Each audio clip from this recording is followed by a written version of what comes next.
Hello students, हमने आपसे topic पढ़ा था इशू ऑफ शेयर, जिसमें हमने आपसे कुछ वीडियोस में पहले के वीडियो में बात की कि कंपनी क्या है, कंपनी के फीचर्स की बात की, कैपिटल शेयर्स की बात की, इक्विटी शेयर्स, प्रेफरेंस शेयर पे बात की।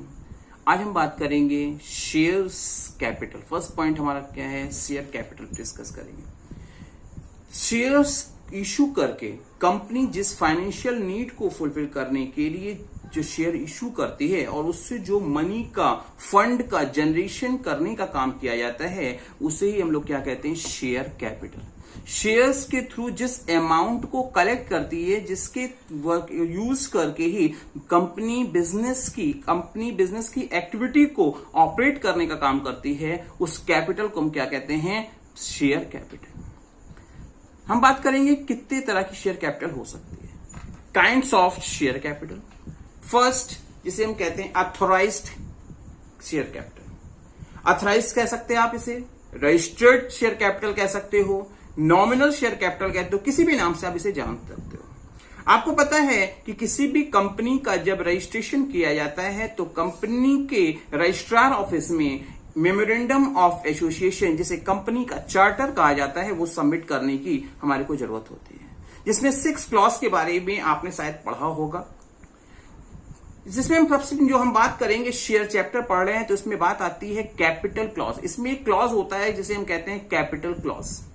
कैपिटल क्लॉज में कंपनी के मेमोरेंडम ऑफ एसोसिएशन जब सबमिट किया जाता है तो उसमें बताया जाता है कि कंपनी कितने रुपए के शेयर और उसकी किस अमाउंट के तक इशू करेगी, उसकी मतलब maximum limit in near future में कितनी होगी, कितने शेयर इशू करेगी। क्योंकि कंपनी कितने भी शेयर इशू नहीं कर सकती, उसका एक क्राइटेरिया होता है। कंपनी एक लिमिट होती है जिसके बियॉन्ड जाके कंपनी शेयर इशू नहीं कर सकती। तो कंपनी के मेमोरेंडम ऑफ एसोसिएशन में जिस मैक्सिमम लिमिट को डिफाइन किया जाता है वो क्या होती है, कंपनी की ऑथराइज्ड कैपिटल होती है। उससे ज्यादा शेयर्स किसी भी कंडीशन में कंपनी मार्केट में प्रोस्पेक्टस इशू करके नहीं इशू कर सकती।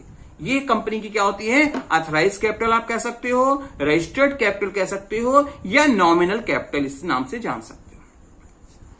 सेकंड होती है शेयर कैपिटल की बात करेंगे तो इशूड शेयर कैपिटल, क्योंकि वो तो ऑथराइज तो मैक्सिमम लिमिट है, वो नियर फ्यूचर में हम इतनी मैक्सिमम इशू कर सकते हैं, इसके बियॉन्ड नहीं जा सकते। बट कंपनी क्या करती है, जैसे जैसे उसे फाइनेंस की नीड होती है, मनी की रिक्वायरमेंट होती है, मार्केट में प्रोस्पेक्टस इशू करके पब्लिक को ओपन ऑफर देते हुए कंपनी क्या करती है, शेयर इशू करने के लिए एप्लीकेशन की डिमांड करती है। फॉर एग्जाम्पल, कांच कंपनी को किसी पर्टिकुलर प्रोजेक्ट के लिए किसी फाइनेंस की रिक्वायरमेंट है, उसने 10,000 शेयर्स की एप्लीकेशन निकाल दी, प्रोस्पेक्ट इशू कर दिया, 20,000 शेयर्स का एप्लीकेशन कर दिया, 40,000, 70,000 है, 1 लाख, और उसकी जो पर शेयर वैल्यू हो उसके अकॉर्डिंग उसको वो क्या करती है, इशू कर सकती है।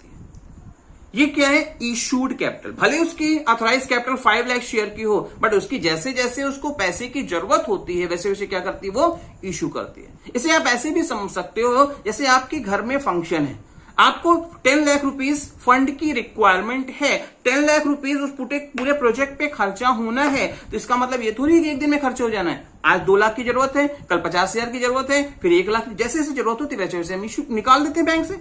वैसे ही यहां पे है, ऑथराइज क्या है, मैक्सिमम लिमिट है, और जबकि इशूड क्या है, उसका एक पार्ट, जैसे जैसे हमको जरूरत पड़ेगी हम उतने उतने शेयर हम इशू करने के लिए प्रोस्पेक्टस मार्केट में लाते हैं। तो जिस अमाउंट तक का शेयर इशू करने के लिए हम मार्केट पे प्रोस्पेक्टस इशू करते हैं उसे क्या कहते हैं, इशूड कैपिटल। थर्ड पॉइंट हम बात करेंगे सब्सक्राइब्ड कैपिटल। हमारे प्रोस्पेक्टस इशू करने का कोई इंपैक्ट नहीं है। सब्सक्राइब हम कितने शेयर इशू करना चाहते हैं, 10,000, 20,000, उसका मतलब ये नहीं है कि शेयर इशू हो गए, बिक गए। हमारे शेयर कितनी लिमिट तक हम इशू करना चाहते हैं और उसको इशू करने के अगेंस्ट में कितनी सब्सक्रिप्शन आ रही है, कितनी सब्सक्रिप्शन आ रही है। हम 10,000 शेयर इशू करना है, हो सकता है 5,000 के कस्टमर आए, 5,000 ही लोग अप्लाई करें, 8,000 अप्लाई करें, एप्लीकेशन हो सकता है कि कम हो जाए, ज्यादा हो जाए, बट कभी भी सब्सक्राइब्ड कैपिटल आपकी इशूड से ज्यादा नहीं हो सकती। अगर एप्लीकेशन 12,000 शेयर्स के लिए आ जाए और आपने केवल 10,000 के लिए प्रोस्पेक्टस इशू किया है, तो रेस्ट ऑफ 2,000 जो सरप्लस आपके पास एप्लीकेशन आएगी उसको या तो हम रिफंड कर देंगे या आगे एक फ्यूचर में उसको एडजस्टमेंट करेंगे। मतलब इसका मतलब यह है कि इशूड कैपिटल से कम हमेशा, इशूड कैपिटल से ज्यादा कभी भी आपकी सब्सक्राइब नहीं हो सकती। फिर बात आती है called up capital. Called up capital क्या होती है? नाम भी बता रहा है, कॉल्ड अप। कॉल्ड अप का मतलब होता है कंपनी जो शेयर इशू करती है उससे क्या करती है, थोड़ा थोड़ा करके पैसा मांगती है। कुछ पैसा एप्लीकेशन के साथ मांग लिया, कुछ पैसा अलॉटमेंट के साथ मांग लिया, कुछ first call, second call, third call and so on. तो कंपनी अपने शेयर होल्डर से जिस डेट को हम स्टेटमेंट बना रहे हैं उस डेट तक अपने पर शेयर के अगेंस्ट में जितने पैसे की उसने, जितने रुपए की उसने डिमांड कर चुकी है उसे हम लोग क्या कहते हैं, कॉल्ड अप कैपिटल। नेक्स्ट है पेड अप कैपिटल। यहां पे क्या था, कॉल्ड अप, हमने मांगा और हमारे मांगने के बदले में हमारे शेयर होल्डर्स ने कितनी अमाउंट का पेमेंट अब तक किया है, जिस डेट को हम अपना स्टेटमेंट बना रहे हैं, वो क्या होती है हमारी पेड अप कैपिटल। वो क्या होती है हमारी पेड अप कैपिटल। किसी को डाउट है? फिर बात करेंगे रिजर्व कैपिटल। जैसा कि नाम ही बता रहा है, reserve capital. Reserve capital share capital का वो पार्ट है जिसको कंपनी की लाइफ में नहीं मांगा जाता। इस तरह ये कैपिटल वो कैपिटल होती है जिसके बोर्ड ऑफ डायरेक्टर्स जिसे पहले से ही अनाउंस कर देते हैं कि 100 रुपीज का फॉर एग्जांपल शेयर है और उसमें पहले से अनाउंस है कि 10 रुपीज 15 रुपीज पर शेयर हमारी क्या होगी, रिजर्व कैपिटल होगी, जिससे कंपनी की पूरी होल वर्किंग लाइफ में कभी भी नहीं मांगा जाएगा। और इस पैसे को केवल और केवल कंपनी के वाइंडिंग अप होने की सिचुएशन में, इट मीन डिसोल्यूशन होने की सिचुएशन में, अगर प्रेजेंट अवेलेबल फाइनेंस से हमारी रिक्वायरमेंट पूरी नहीं हो रही है, तभी इस पैसे को हम अपने शेयर होल्डर से डिमांड करते हैं। अदरवाइज इस पैसे को कभी भी पैसा नहीं मांगा जाएगा। मतलब कंपनी के डिसॉल्व होने की कंडीशन में अगर फंड की डिफिसिट जनरेट हो जाए तो ही इस पैसे को मांगा जा सकता है, अदरवाइज इस पैसे को कंपनी से कभी भी, अपने इन्वेस्टर से, अपने शेयर होल्डर से कभी भी डिमांड नहीं करती है।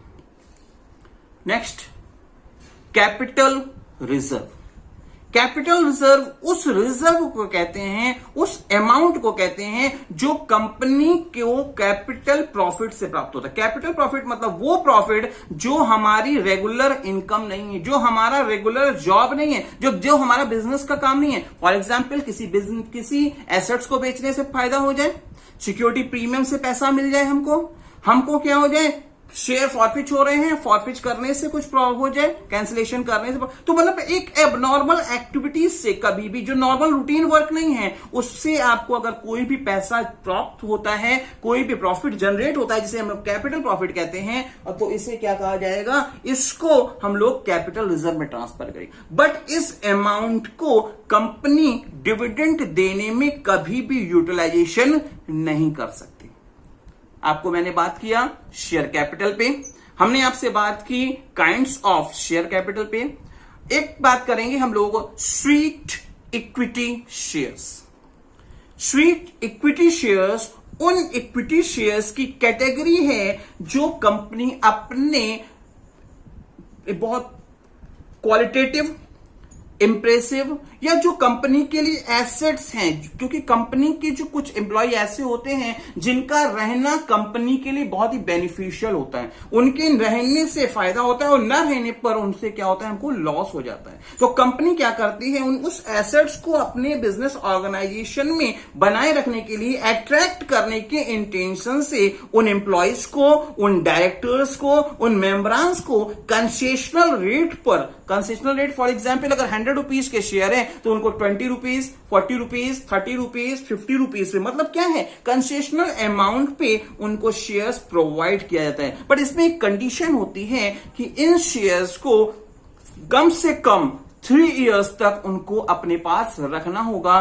3 इयर्स से पहले इन शेयर्स को वो किसी भी पार्टी को सोल्ड आउट नहीं कर सकते। रीसोल्ड करने की पावर इस तरह के शेयर्स की सिचुएशन में इस तरह के होल्डर्स को नहीं दी जाती। कम से एटलीस्ट 3 इयर्स का रिस्ट्रिक्शंस उनको फॉलो करना पड़ता है। तो हमने आज आपसे बात किया शेयर कैपिटल। शेयर कैपिटल क्या है? शेयर्स को इशू करके मार्केट से जो फंड जनरेट किया जाता है, फाइनेंस रेस की जाती है, और उसी की कंक्लूसिव अमाउंट, इंक्लूसिव अमाउंट ही जो होती है वो क्या है? Share capital. हमने बात किया आपको शेयर कैपिटल के टाइप्स पे। अथराइज कैपिटल मतलब एक मैक्सिमम लिमिट जिसके बियॉन्ड जाके कंपनी शेयर इशू नहीं कर सकती। इशूड कैपिटल जितने शेयर्स को जैसी जरूरत पड़ती है वैसे वैसे प्रोस्पेक्टस इशू करती है, और प्रोस्पेक्टस इशू करने से वो issued capital. Subscribed issue prospectus के अगेंस्ट में कितनी एप्लीकेशन आई वो सब्सक्राइब कैपिटल। कितना पैसा हमने अब तक मांग लिया? Called up capital.